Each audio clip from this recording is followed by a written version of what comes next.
So this is a really, really good question because it's not super intuitive and it's not something that's actually, I think, discussed enough in the community.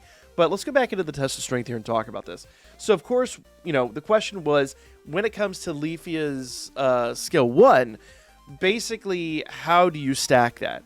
And, well, it's a little different for every unit. Some units just do, like Otaro, who just does a number of attacks and builds it up.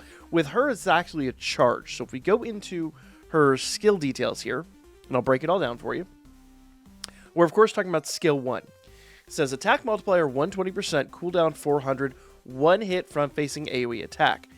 Now, this is the important part. After charge, attack multiplier 240%. Okay, so here's the deal, guys. Also, I just realized that they have some HTML in there. Told you guys, sometimes the translations aren't great. So after charge, attack multiplier of 240%. What does that mean? Well, essentially, to charge, you just press the button, okay? Well, I'm using an Xbox controller. Just press the X button, hold it down, charge that sucker, and it just charges up and up and up and up and up. And then at 50, it just pops a big ol' attack. It'll make more sense when we get in there. During charge, attack multiplier of 2%, front-facing AoE attack. In other words, while you're charging it, you will notice that if you're close enough, you are still doing damage to Bet. You're actually able to incur damage to him while you're charging the sucker. Grants 120% magic increase for 1 second to own unit, up to 50 stacks. So do the math on that. That is a crazy stack. And it is applied consecutively. So while you're holding the button down, while you're charging it, it's actually just going to do some damage and just increase the amount of damage you do on the backside. Now here's the kind of downside to this. Comes to skill 2, I would really love to use skill 2 here. It says cooldown 800, your unit support technique apply, 50% magic increase to unit, but only for 15 seconds. Now if you go up here, you'll notice that you can stack up to 50 times, but it's once per second. So it takes a while for that to kind of stack up. Yeah. So I don't believe the Fairy Cannon actually will have any bearing on the outcome of this, at least here. And even at MLB, it doesn't seem to have anything. Let's look at her ult, though. Attack multiplier 900, cooldown 2000, front-facing round AoE attack, hits 1 time, reduce enemies' endurance for 15 seconds. So technically, if we can hit him with an ult and do a skill 2 before we charge this up, we might be able to do even more damage. And then, of course, we also have the Loki assist. Let's go and look at what she does here. Who... cooldown time 30 seconds, support technique applied to your unit, 67.5% magic increase for 10 seconds, 20% increased damage received. So in other words, we'll take more damage. Does that ever increase? It's a 90% damage increase, but it's always for 10 seconds. I really don't think those are going to apply in this situation, but let's give it a shot. Let's go in here and try this. So I don't think, personally, because it can't be 50-second. We'll have to see. We'll have to time it. We'll have to see. We'll actually have to look at the timer and play this one out. So I'm going to go ahead and I'm just going to hit him with some base level attacks. I don't really care about taking damage. I just kind of want to prove my point here. So I'm going to let him do his thing. I'm going to build up to an ult. 2 very boring minutes later. All right, so while he's doing that, we do have our ult power. We are fully charged up now. I did have to restart the event to kind of get this timing right. But basically what we're going to do is we're going to wait for him to do that donut-shaped attack. And then I'm going to go ahead and drop this. We'll drop this. We'll drop Loki. And then we'll kind of charge up this attack. So you notice that I kind of have the wand over top of him. And oh, no! Oh, I was too close. I was too close. Alright, so we're going to have to build up our ult again. I hate that sonic attack. It is so disruptive. Alright, here we go. Ult.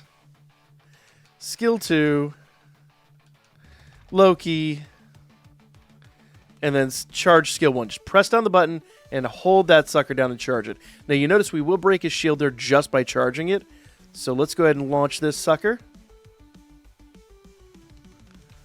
It doesn't seem like it did much. I don't think the timing is quite right. And maybe if we lob it at 45 seconds or something, or 45 stacks, maybe. Oh, we got to get out of there. He will destroy us at that rate. So while he's just kind of dancing around there, we can build up our ult. Once again, I'm not super worried about beating this. I'm not super worried about like how effective we're going to be. What I want to see are the raw numbers. Okay, he should be. Okay. And I'm going to go ahead and charge this sucker up. And I'm going to launch this at 40 seconds. It actually did more damage. So if we can get the timing right, I don't feel like 50 seconds is enough. I wonder, or 15 seconds is enough.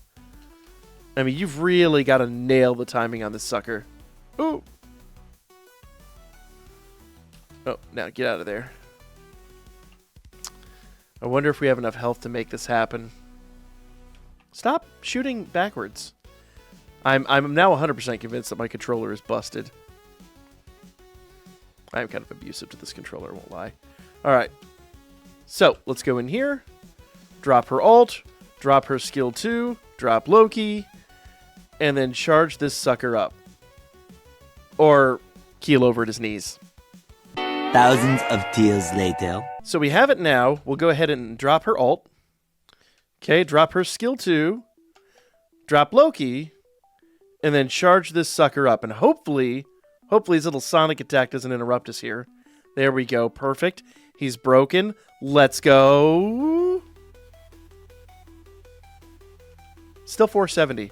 So it really does feel to me like there's just not enough time after her ult and her skill 2. So I was reviewing the footage and I happened to realize that basically there's no way we can use Loki's skill, unfortunately. It's just not going to be a thing, at least for our tests. But one thing we can do here, let's go ahead and let him do that, is we can get a baseline. Okay, don't charge it. That's fine. We'll have to go build her up to that again. We probably are never going to be able to use Loki's skill for this, but I do feel like her skill 1 and her ult will be functional. So I'm going to get a baseline here. See, at 50 stacks, we got 462k. Okay. That's about on average what we were seeing. I'm going to go ahead and do one now where we do the ult and her... do the ult without her skill 2. And then we'll do one with her skill 2. So let's go ahead and jump out here. Alright, so the ult should basically affect him for the next 15 seconds. So we should be good. We just start charging this bad boy. And it takes about 10 seconds to charge. So whenever we blast this off, we should have that skill. Yeah, 531. Okay. So it adds not quite 100k to it. Adds a decent amount. Alright, we'll go ahead and do her skill 2 there. And then start charging the sucker up. Knock him out. And we still need to hit him when he's kind of unconscious. We didn't hit him when he was unconscious, so we'll have to try that again. Basically, we got to get the timing just right here. So let's go ahead and do that. And then we'll hit him with a skill 1. Just a fully charged skill 1. Let's see what it does here. Okay, he's still knocked out. I'll have to review the footage on that. So in that last attempt, we hit him for about 630,000, but it was not a critical hit. And the others were critical hits, so it only does add about 10% damage. But that is a significant sum. So what we're going to need to do here... Alright, so we'll load her skill 2 here. We'll hit him with the ult. And then we'll just kind of charge up her skill 1. Maybe we'll get lucky. I don't know.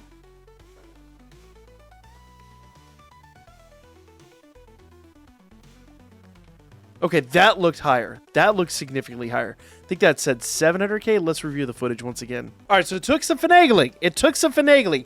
Here's the footage. I had to stop. I had to freeze frame this sucker. It's really hard to see, but we did 724,208 damage. Now, once again, that's kind of on a little bit of a scale there, but if you compare before, a base level attack was 425, a base level critical hit was 550. So you're really talking a 30% damage difference. I think I said 10 before.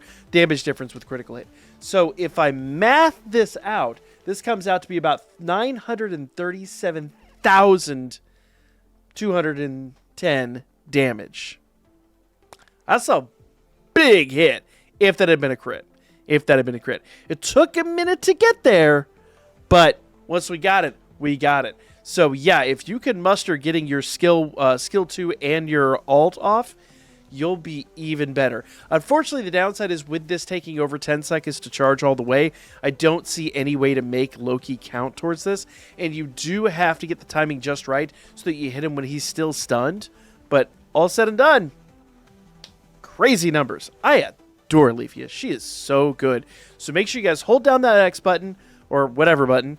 Charge that skill all the way up just by pressing and holding that button, and you will have insane power. Like, share, comment. Love to come back and try this again when she's max limit broken.